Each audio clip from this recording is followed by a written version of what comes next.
Estimate में इससे भी कम राशि ना हो जाए। हम देखते हैं एलोकेशंस तो हमें बड़ा अच्छा लगता है कि एलोकेशन आप ये इसी साल नहीं रवीश जी, बल्कि आप पिछले 10 सालों से देखें तो एग्रीकल्चर की जो अलग अलग स्कीम्स के अंदर एलोकेशन होती है बहुत अट्रैक्टिव लगती है। और शायद यही एक कारण होगा कि अगले दिन अखबारों में आता है ग्रीन बजट, कोई कहता है कि देश हरियाली की तरफ बढ़ेगा, कोई कहता है कि किसान ही देश की लाइफलाइन है। ये सब हेडलाइंस अखबारों में आते हैं क्योंकि इस तरीके की जो स्कीम्स हैं बड़ी अट्रैक्टिव स्कीम्स होती हैं और लगता है कि इसमें बहुत विकास का रास्ता है या चेंज जो है वो पर्याप्त हो रही है। लेकिन जो इम्प्लीमेंटेशन है वो हमने कभी देखा नहीं कि जो बजट एलोकेशन जो है उसके अगर निस्बत हम देखें कि उसकी इम्प्लीमेंटेशन कैसी हुई है वो नहीं देखी जाती है। यही एक कारण होगा कि गुस्सा किसानों का जो है वो हम जो देख रहे हैं वो इसलिए भी है क्योंकि जो ये प्रोमिसेस थे वो डिलीवर नहीं हुए ग्राउंड पर। और वो मुख्यतः इसलिए डिलीवर नहीं हुए रवीश जी की सबसे बड़ी इंपॉर्टेंट चीज है, जैसे अभी वेणु बता रहे थे कि इंफ्रास्ट्रक्चर डेवलपमेंट पे तो हमारा फोकस जो रहता ही है क्योंकि ये इंटरनेशनल सोर्स का है कि इंफ्रास्ट्रक्चर डेवलपमेंट होगी तो जीडीपी बढ़ेगी, क्योंकि वही एक तरीका है आसानी से जो जीडीपी बढ़ाने का है। तो हर जगह इन्वेस्टमेंट तो जीडीपी बढ़ती जाएगी। लेकिन जो ह्यूमन कैपिटल है उस पर इन्वेस्टमेंट सिर्फ ये नहीं कि सिर्फ 100 सैनिक स्कूल खोल दिए जाए, मुझे लगता है कि उसमें खेती में बहुत ज्यादा इसमें स्कोप होता है ह्यूमन कैपिटल का, जो हम नहीं देख रहे हैं कहीं भी जो पर्याप्त मात्रा में या एलोकेशन जो हो उस सब जाए। जो बैंक का कर्ज है ना किसान देने के लिए सक्षम है और किसान देगा, और किसान की फसल का जो रेट है वो उसको मिल जाए तो किसान किसी का कर्ज का मोहताज नहीं आएगा। और भी अच्छा होना था बजट। ये तो हम तो सोचते थे कि किसानों के बहुत खुशी होगी, और लेकिन इतने में और निराश तो हो रहा है। बजट में किसी न किसी रूप में किसानों को दिया गया है।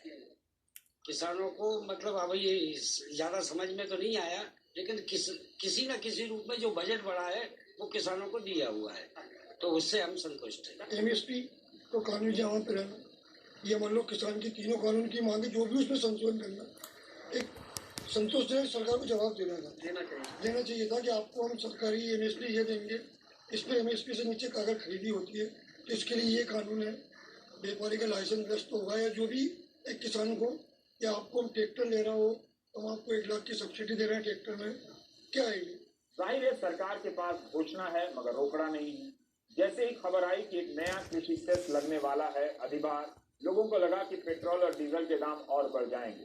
पेट्रोल पर 2.5 रुपए प्रति लीटर और डीजल पर 4 रुपए प्रति लीटर एग्रीकल्चर सेस लगेगा, लेकिन वित्त मंत्रालय के अधिकारी का कहना है कि इससे उपभोक्ताओं पर कोई असर नहीं पड़ेगा। यही नहीं, पेट्रोलियम सब्सिडी भी 68% कम कर दी गई है। एलपीजी और केरोसिन पर 40,195 करोड़ की सब्सिडी दी गई थी 2020, अब यह घटकर 12,995 हो गई है। क्या इससे गैस का सिलेंडर महंगा हो जाएगा? क्या जो गरीब लोगों को सब्सिडी वाला सिलेंडर दिया जाता था उनके लिए महंगा हो जाएगा? शायद हो जाएगा, बिल्कुल हो जाएगा। नेशनल एजुकेशन मिशन का बजट भी 7,500 करोड़ से ज्यादा की राशि इसमें कम कर दी गई है। आज का बजट भारत के आत्मविश्वास को उजागर करने वाला है और साथ ही दुनिया में एक नया आत्मविश्वास भरने वाला है। आज के बजट में आत्मनिर्भरता का विजन भी है और हर नागरिक, हर वर्ग का समावेश भी है। फिक्की, सीआईआई से लेकर तमाम संगठनों ने भी इस बजट की तारीफ की है और साहसिक बताया है। काफी खुश हैं क्योंकि बाजार में उछल रहा है। बजट भाषण में रक्षा मामलों का जिक्र नहीं आया तो कई लोगों को यह अजीब लगा। अब आते हैं स्वास्थ्य का बजट, उसे लेकर 2,23,840 करोड़ बताया गया। इस वृद्धि को कोई ऐतिहासिक, कोई साहसिक दावा किया जा रहा है कि 137% की वृद्धि है। क्या वाकई ये 137% की वृद्धि है? आत्मनिर्भर स्वस्थ भारत योजना से उन्होंने शुरू किया बजट स्पीच में, एंड 64,000 का एलोकेशन उन्होंने अनाउंस किया है सिर्फ इस स्कीम के लिए। बट एक्चुअली अगर हम बजट डॉक्यूमेंट में देखें तो इस स्कीम का एक भी जिक्र नहीं है, तो ये क्लियर नहीं है कि ये एलोकेशन कब होगा और कैसे होगा, क्योंकि उन्होंने ये भी बोला कि अगले 6 साल में ये स्कीम का रोल आउट होगा, तो इस बजट में एक्चुअली इसका कोई भी मेंशन नहीं है। एंड दूसरी बात, ये काफ़ी धमाकेदार नंबर उन्होंने अनाउंस किया है कि the health budget has increase to about 2 lakh crore. मतलब इसका 137% इंक्रीज हुआ है पिछले साल के बजट से। बट एक्चुअली अगेन अगर हम डिटेल्स में देखें तो जो ऑलरेडी एग्जिस्टिंग फिगर्स है बजट में वाटर एंड सैनिटेशन के लिए, आयुष के लिए, ये सब उन्होंने जोड़ करके अभी प्रेजेंट कर रहे हैं कि हेल्थ का बजट एक्चुअली 137% इंक्रीज हुआ है। बट एक्चुअली डिटेल्स में ऐसे नहीं है। 64 करोड़ रुपया आप 6 साल में दें, तो इस साल जितना देंगे उतना ही तो जोड़ेंगे, जो दिया ही नहीं उसे कैसे शामिल करते? यही दिक्कत है। कई योजनाएं इसी तरह से हैं कि 3 साल में होंगी, फिर किसी का जिक्र नहीं मिलता, किसी का 2 साल बाद जिक्र हो जाता है। पंजाब के मुख्यमंत्री कैप्टन अमरिंदर सिंह ने भी कहा है कि हेल्थ का बजट ज्यादा दिखाने के लिए आंकड़ों में हेराफेरी की गई है। कैप्टन अमरिंदर सिंह का कहना है कि हेल्थ का बजट 10% कम ही हो गया होगा वास्तविक अर्थ में। अब देखिए, 2020 के बजट में कहा गया कि आयुष्मान भारत के लिए 6400 करोड़ रुपए दिए गए, लेकिन जब रिवाइज एस्टीमेट आया तो 50% से भी ज्यादा कम हो गया, 3100 करोड़ रुपए दिया गया। इस साल भी 6400 करोड़ देने की बात है। इसे पता कि रिवाइज एस्टीमेट में 3100 करोड़ रहेगा या उससे भी कम हो जाएगा।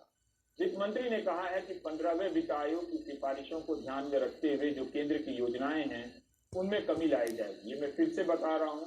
तब ऐसे मन में योजनाओं का क्या होगा, उन योजनाओं का क्या होगा? ऐसे क्या अपने आप बंद हो जाएंगी या योजनाएं, या सरकार ऐलान करेगी कि फला फला की बंद जा रही है? सवाल है कि क्या हमारी जीडीपी फिर से 6 या 7% के विकास दर को हासिल कर सकेगी, और कब तक इस पॉइंट पर पहुंचेगी? 5 ट्रिलियन का सपना पहले से दूर हो गया है या भाषणों के कारण बिल्कुल कल की बात लगता है? हम बात करेंगे परंजय गुहा ठाकुरता से। परंजय गुहा ठाकुरता, मेरा सवाल ये है कि सबको इसे ऐतिहासिक बता रहा है, बाजार उछल रहा है, उम्मीदें जता रही हैं, बहुत सारे जानकार उम्मीदें जता रहे हैं। मैं ये जानना चाहता हूं कि इस बजट को 3-4 बिंदुओं में अगर समेटा जाए तो वो क्या मुख्य बिंदु आपकी नजर से सामने आते हैं? देखो रवीश, पिछले जो साल और जो वित्तीय साल अभी भी चल रहे हैं, ये आश्चर्य सबको अब एक जैसे साल बहुत, क्योंकि आपका पूरा जो अर्थव्यवस्था कम हो गया। सरकार खुद कह रहे हैं कि 7.7% कम हो जाए, जो अंग्रेजी में आप कहते हैं रिसेशन में चल रहे हैं। और बहुत सारे जो स्वाधीन जो अर्थशास्त्री है वो बोले नहीं, इससे भी ज्यादा कम होगा। आपका वित्तीय घाटा बढ़ गया, बहुत बढ़ गया। 3.5% था जीडीपी का, सकल घरेलू उत्पाद। अभी कह रहे हैं 9.5% होगा। क्यों बढ़ रहे? आप कह रहे हैं आप खर्चा बढ़ाया, मगर खर्चा बढ़ाया, कोशिश तो आपने किया, मगर उससे ज्यादा आपका जो कर है, जो टैक्स है, जो अलग अलग तरीका का टैक्स है, वो कम हो गया। आप कैसे, आप सरकार का टैक्स बढ़ रहा है, आप पेट्रोल के और डीजल के ऊपर जो एक्साइज ड्यूटी है वो आप बढ़ा रहे हैं, इसीलिए सरकार का पैसा आ रहा है। और आने वाले जो वित्तीय साल में जो बजट में साफ लिखा हुआ है, आप पेट्रोल और डीजल के ऊपर एक सेस लगा रहे हैं। इसका मतलब क्या है? ये सेस जो पैसा आता है ये केंद्र सरकार के पास आता है। आप जो एक्साइज ड्यूटी है ना, वो तो आपको राज्य सरकार के साथ आपको देना पड़ता है, बांटना पड़ता है, वो आप नहीं कर रहे। तो आप उपभोक्ता के पास तो पैसा ले रहे हैं। जो फाइनेंस सेक्रेटरी हैं उन्होंने तो कहा कि उपभोक्ताओं को नहीं, ये इसका भार उपभोक्ताओं पर नहीं पड़ेगा, ये जो एग्रीकल्चर सेस लगाया गया। देखिए, दाम तो जहां पे पहुंच गया आप जानते हैं, पेट्रोल का कितना दाम हो गया, कितना कीमत हो गया, डीजल का कितना। अब इसके बाद कह रहे हैं कि उपभोक्ता के ऊपर और भार और इससे ऊपर बोझ नहीं पड़ेगा।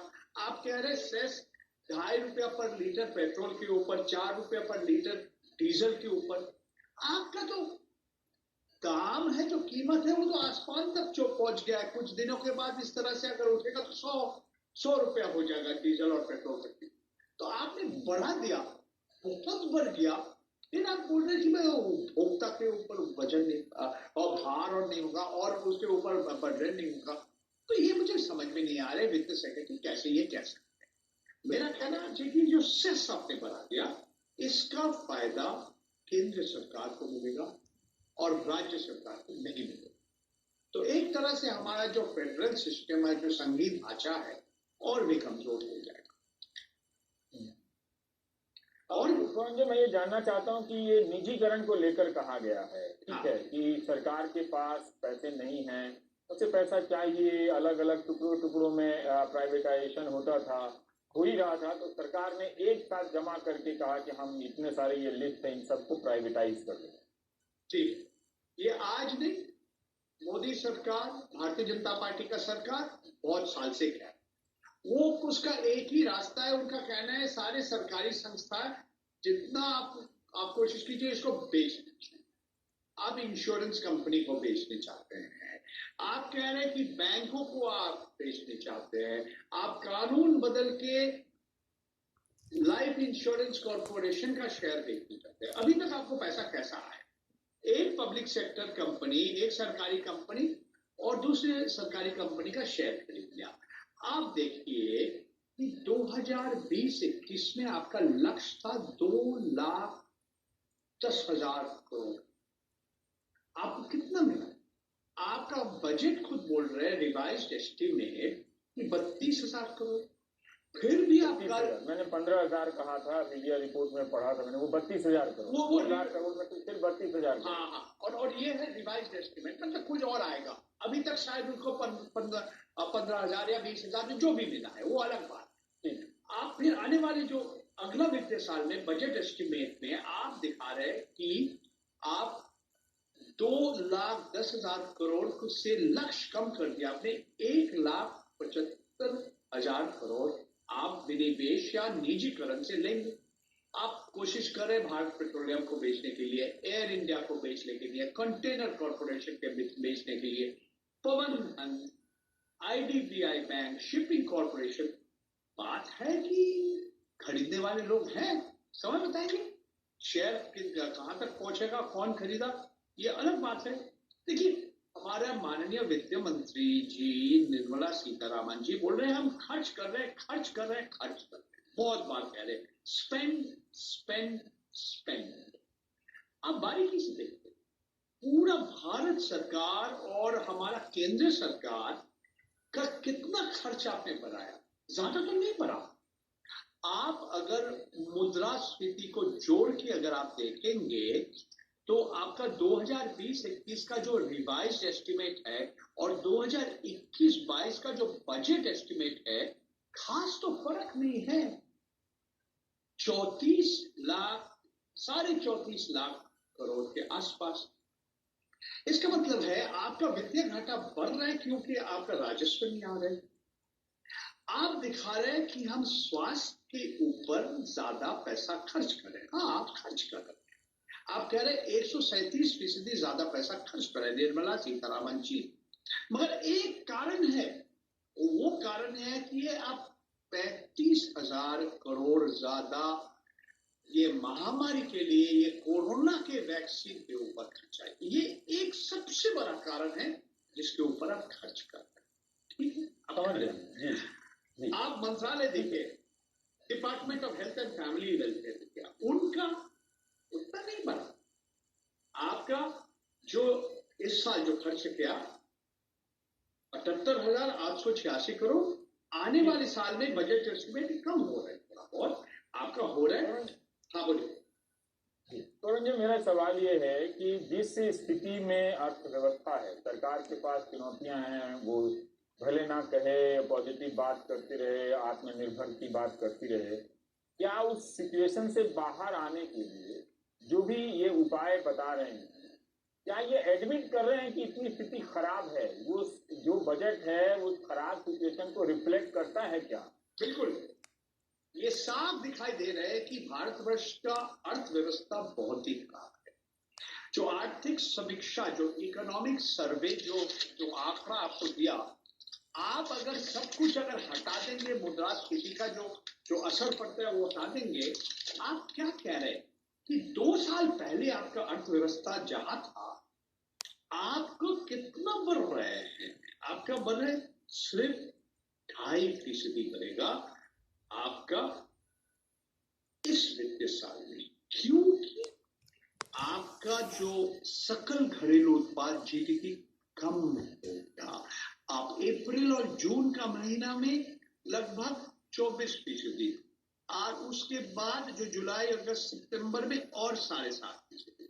इकोनॉमिक सर्वे में आप देखिए ना, आप लोगों का तो क्या हम बेच कर इस सिचुएशन से निकल जाएंगे? सारी कंपनियों को बेच देने से, वहां से पैसा लाकर इन्वेस्ट करने से इससे निकल जाएंगे? नहीं मिडिल क्लास को तो कुछ मिला नहीं, तो खर्च कौन करेगा? डिमांड कहाँ से आएगा? यही तो बात है। आप नहीं निकलेंगे। आप दिखा रहे हैं कि हमारा स्थिति ऐसे वी करके ऊपर आ जाता था, हमें तो नहीं निकले, कैसे आएगा? अब देखिए, आज कृषि क्षेत्र का कृषक आंदोलन कर रहे हैं। आप कृषि क्षेत्र को वो खर्चा बढ़ाया? आपने नहीं बढ़ाया। मनरेगा आप लोगों को नौकरी देगा, ठीक है। आपका जो लक्ष्य था बहुत बढ़ गया, काफी बढ़ गया। आने वाले साल में आप बढ़ा रहे? नहीं बढ़ा रहे। आपका जो पिछले जो वित्तीय साल में जो था उससे ऊपर काफी बढ़ गया इस साल, मगर आने वाले साल में आप नहीं बढ़ाना चाहते।